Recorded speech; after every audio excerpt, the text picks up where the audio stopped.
So YouTube had just updated its policy, saying that basically it's a blanket policy, like a blanket um, rule that any medical quote unquote misinformation, anything that doesn't agree with the World Health Organization or any official or quote unquote authority figures in the medical field, is slated for censorship. So, and according to what I've read about it, it said that it was specifically, it had to do with cancer information. So they're talking about censoring cancer misinformation. So, for example, if somebody said, a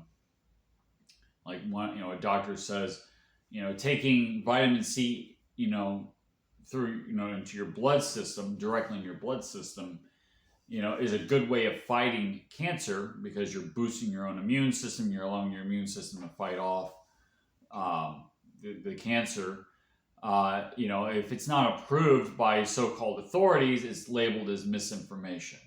So, YouTube has a policy saying that, we're not going to accept any opinion outside of, chemotherapy for cancer patients. Basically chemical therapy, poison. You're injecting poison in your body. There are doctors that don't agree with that there are other ways to fight cancer, to bolster your own immune system, to fight it. Chemotherapy is obviously not for everybody, but I'm not a doctor. I'm not going to make any statement for other people. I'm not advising you on, on your health. The point that I'd like to make is this is not the proper way to deal with so-called misinformation. What we need is a free and open internet. We need free and open debate. We need people to discuss ideas, even if they're completely wrong. We need that debate going, and in a free market of ideas, in a information free market, the good ideas will outcompete the bad ideas. This is kind of the internet we had back in the 2000s. That's why the internet was so fantastic back then, because you had all this information. It was really a place of learning. It was like having a library, in your own house. The internet's not like that now. It's corporatized. You got, it's more geared towards social media.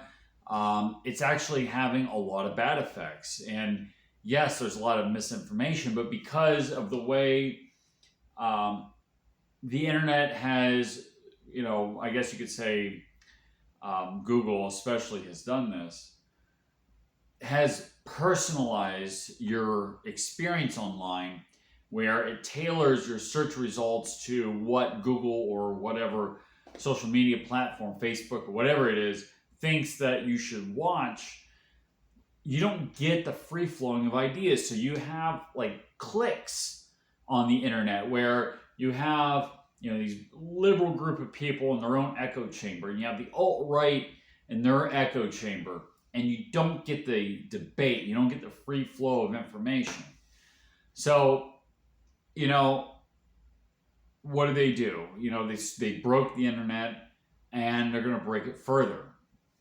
Now, obviously, the World Health Organization is not right about everything. I think everybody would agree with that. And you can talk to anybody who's even informed, or even you talk to a CNN watching normie, and I ask them, do you think the World Health Organization is right about everything? And they would probably say, no, it's not. So, but yet this is policy, on YouTube, to censor anything that doesn't correspond with the World Health Organization. Now, there's another part of this too, and it's more sinister. It isn't really about misinformation that they're fighting. This is probably more in line with Big Pharma. This is the medical industrial complex that doesn't want you to have information that'll make you or allow you to be healthy.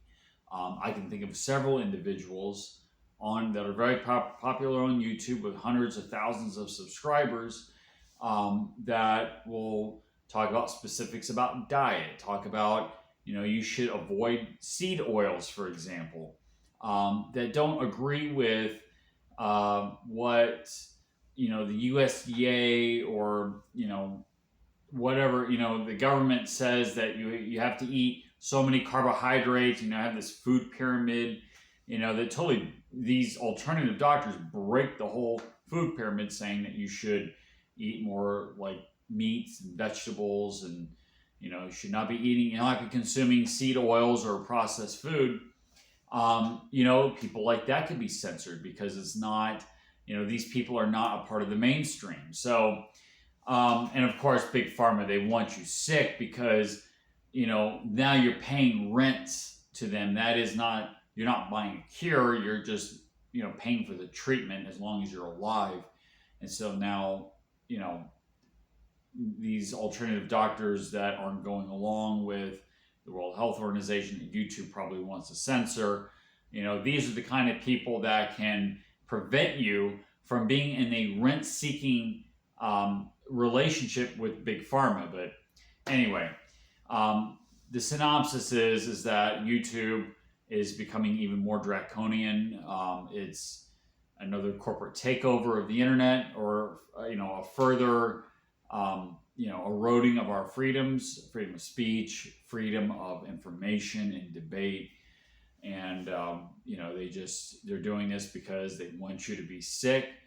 And if you're sick, you're easier to control. So anyway, take that for what it is.